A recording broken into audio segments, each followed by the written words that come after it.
Hello friends, आज हम लोग बात करेंगे वायरल फीवर के बारे में। आजकल ओपीडी में बहुत सारे ऐसे पेशेंट आ रहे हैं जो फीवर के साथ साथ कफ एंड कोल्ड एसोसिएटेड होता है उनको, साथ में बॉडी एक, सर दर्द, इस टाइप के सिम्टम के साथ आ रहे हैं। तो आजकल ओपीडी में इस टाइप के पेशेंट काफ़ी मात्रा में बढ़ गए हैं, तो मैंने सोचा क्यों ना इस पर हम लोग आज डिस्कशन कर लें।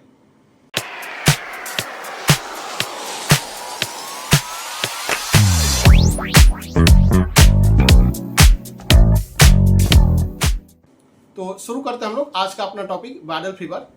तो जैसा कि मैंने बताया कि आजकल ओपीडी में इस टाइप के पेशेंट बढ़ गए हैं जो फीवर के साथ साथ कॉमन कफ एंड कोल्ड के साथ आ रहे हैं।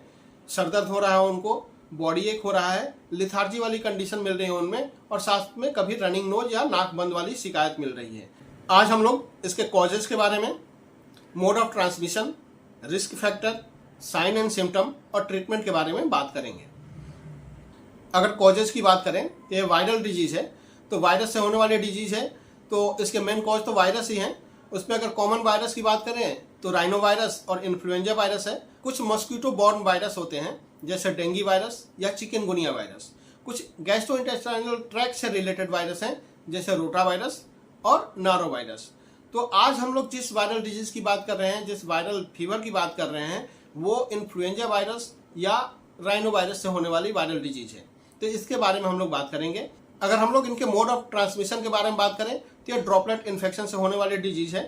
तो इन्फेक्टेड पर्सन के खांसने से, छींकने से, उनके मुंह से जो ड्रॉपलेट्स निकलते हैं, जो पानी की बूंदें निकलती हैं, उसके कांटेक्ट में अगर कोई नॉर्मल पर्सन आता है तो उसमें ये वायरस फैल जाता है और फिर उसमें साइन एंड सिम्टम डेवलप हो जाते हैं, फिर उसमें वायरल डिजीज डेवलप हो जाती है। उसके साथ साथ कंटामिनेटेड सरफेस, अगर खांसने छींकने के बाद वो ड्रॉपलेट्स किसी सरफेस पर गिरता है और वहाँ पे कोई नॉर्मल पर्सन अगर अपना हाथ या अपना कोई भी शरीर का अंग रखता है, उसको अपने नाक या मुंह से टच करता है, तो फिर ये डिजीज उसमें इन्फेक्ट करती है। अब हम लोग बात करते हैं इसके रिस्क फैक्टर की। तो ये जैसा कि मैंने बताया कि इस मौसम में डिजीज काफ़ी ज़्यादा फैल रही है। वायरल फीवर के पेशेंट बहुत ज़्यादा इस मौसम में मिल रहे हैं। तो ये एक मौसमी बुखार टाइप का होता है। मौसम चेंज होने पे इसके इन्फेक्शन बढ़ने के चांसेस ज़्यादा होते हैं। तो जब भी सीजन चेंज होगा, वेदर चेंज होगा, तब इसके इन्फेक्शन बढ़ जाते हैं। रेनी सीजन में इसके इन्फेक्शन बढ़ जाएंगे, या किसी की इम्यूनिटी वीक है तो लो इम्यूनिटी वाले पेशेंट्स में इसके होने के चांसेस ज़्यादा होते हैं। जैसे बच्चे हो गए या बूढ़े हो गए, उसमें इसके इन्फेक्शन ज़्यादा होते हैं और वायरल डिजीज होने के चांस ज़्यादा होता है। उसके साथ साथ ओवर क्राउडिंग वाले एरिया में अगर कोई रहता है या फैमिली में किसी एक मेंबर को अगर वायरल फीवर हो गया, अगर आप उससे डिस्टेंस मेंटेन नहीं रखते हैं तो आपके फैमिली में एक एक करके सबको वायरल डिजीज होने के या वायरल फीवर होने के चांसेस बढ़ जाते हैं। अगर इनके सिम्टम की बात करें हम लोग, तो फीवर और पेन ये दो मेन सिम्टम होते हैं इसके साथ साथ कुछ एसोसिएटेड सिम्टम होते हैं जो शरीर दर्द, बदन दर्द, सर दर्द, नाक से पानी आना या नाक बंद होना, उसके साथ साथ सर्दी, जुकाम और खांसी, ये एसोसिएटेड सिम्टम्स होते हैं। कभी कभी अगर इनका इन्वॉल्वमेंट, जो इनका वायरस है उसके इन्फेक्शन का इन्वॉल्वमेंट अगर आपके गैस्ट्रोइंटेस्टाइनल ट्रैक्ट से भी हो गया तो वोमिटिंग और डायरिया भी हो सकती है। और उसके साथ साथ जो मेन एसोसिएटेड सिम्टम है वो है थकान, लिथार्जी कंडीशन। तो बॉडी एक के साथ साथ बहुत ज़्यादा थकान होती है, शरीर में दर्द होता है, पेशेंट को ऐसा लगता है कि हम अपने बिस्तर पे पड़े रहें, उसका उठने का मन नहीं करता, कुछ काम करने का मन नहीं करता और काफ़ी थका हुआ और वीकनेस फील करता है।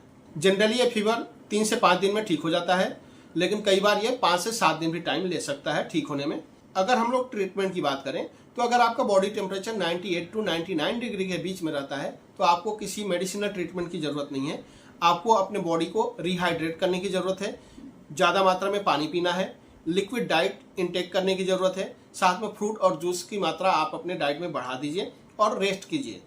वायरल डिजीज का सबसे मेन मोटो होता है ट्रीटमेंट का, वो बॉडी को रेस्ट देना। अगर आप अपने बॉडी को रेस्ट देंगे तो अपने आप सेल्फ लिमिटिंग डिजीज होती है और अपने आप ठीक होता है। अगर आपके बॉडी का टेम्परेचर 99 डिग्री से एबव हो जा रहा है तब आपको मेडिसिनल ट्रीटमेंट की ज़रूरत होती है। उसके साथ साथ जो मैंने अभी आपको बताया कि लिक्विड इनटेक आपको बढ़ाना है अपने डाइट में, बॉडी को रिहाइड्रेट करना है तो ज़्यादा से ज़्यादा पानी पीना है। दिन भर में लगभग 3 से 4 लीटर आपको पानी पीने की ज़रूरत होती है। उसमें भी अगर आप ल्यूकवार्म वाटर, कुनकुना पानी पीते हैं तो वो ज़्यादा सही है। इसके साथ साथ टेम्परेचर डाउन करने के लिए आपको मेडिसिनल ट्रीटमेंट की ज़रूरत पड़ती है, तो उसके लिए पैरासीटामोल 500 से 650 मिलीग्राम की गोली दिन भर में 3 बार ली जा सकती है।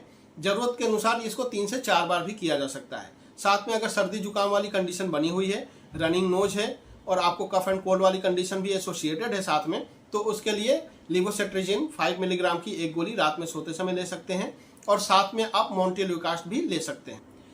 जनरली वायरल फीवर में एंटीबायोटिक नहीं दी जाती है, एंटीबायोटिक की जरूरत नहीं पड़ती है। कई बार एंटीबायोटिक अननेसेसरली यूज करने पे इसके कॉम्प्लिकेशन भी देखने को मिलते हैं।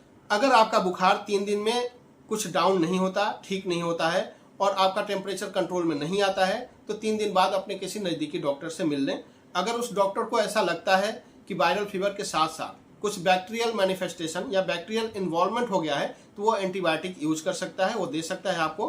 कई बार पेशेंट 3 या 4 दिन तक फीवर लेकर के आते हैं और उसके बाद हम लोग सीबीसी टेस्ट कराते हैं। अगर सीबीसी टेस्ट में टीएलसी रेज आता है, बढ़ा हुआ आता है, तो उस समय एंटीबायोटिक देने की जरूरत पड़ती है। अब ये antibiotic patient to patient differ कर सकती है, उसके साइन और सिम्टम, उसके कॉम्प्लिकेशन को देख करके एंटीबायोटिक डिसाइड की जाती है कि कौन सी एंटीबायोटिक किस पेशेंट को और कितनी मात्रा में कितने दिनों तक देनी है। ये डॉक्टर पेशेंट के कंडीशन को देख करके डिसाइड करता है। अगर हम लोग बात करें आयुर्वेदिक ट्रीटमेंट की, तो वायरल फीवर में आयुर्वेदिक ट्रीटमेंट से काफ़ी अच्छा रिलीफ देखने को मिलता है। आयुर्वेदिक ट्रीटमेंट अगर आप लेना चाहते हैं तो उसमें सुदर्शन चूर्ण या चिराता चूर्ण 1 चम्मच सुबह शाम कुनकुने पानी से ली जा सकती है। उसके साथ साथ गिलोय घनवटी की 2 से 4 गोली पेशेंट के कंडीशन, उसके बॉडी वेट के अनुसार ये डिसाइड किया जा सकता है कि 2 गोली लेनी है या 4 गोली, 3 या 4 बार दिन में ली जा सकती है। उसके साथ साथ अमृता रिस्ट की 15 से 20 ml की क्वांटिटी समान मात्रा में पानी मिला करके सुबह शाम खाने के बाद ली जा सकती है।